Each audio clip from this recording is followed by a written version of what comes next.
Programang ito ay rated SPG. Striktong patnubay at gabay ng magulang ang kailangan. Maaaring may masiselang tema, lengguwahe, karahasan, sexual, horror o droga na hindi angkop sa mga bata.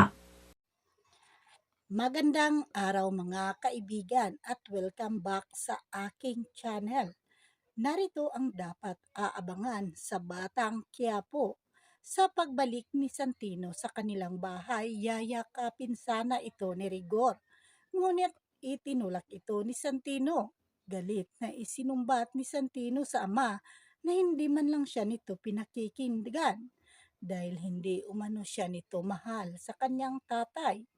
Ipinaliwanag ni Rigor kay Santino na ginagawa lamang niya ang kanyang trabaho. Kaya nasabi ni Santino sa ama na mas mahalaga pa mano ang trabaho nito kaysa sa kanyang pamilya.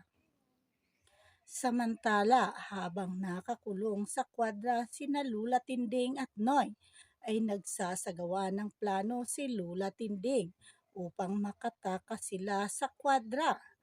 Nasabi ni Lula Tinding na hindi sila lumaki sa Quiapo para maging duwag. Umakyat ang dalawa sa pader upang makalabas sa kwadra. Sa kabilang banda, sa mansyon ni Mr. Geronimo ay dumating ang mga pulis. Naagaw ni Mr. Geronimo ang baril ni Boss Divina at sumigaw ito na ibaba nila Tanggol ang kanilang mga baril. Ngunit habang ibinababa nila Tanggol ang kanilang mga baril, ay biglang pumasok ang mga pulis, nagkaputukan sa loob ng mansyon at nabaril ni Tanggol si Mr. Geronimo.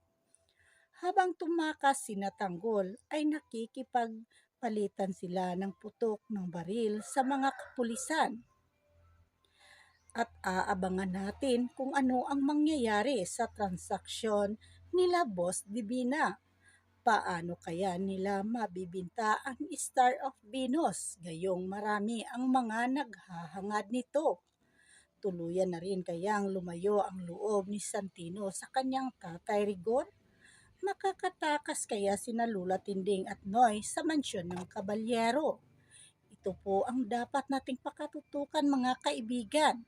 Paki-like, share at subscribe na lang po sa aking channel. Maraming salamat po sa inyong panunood at pakikinig. Hanggang sa muli.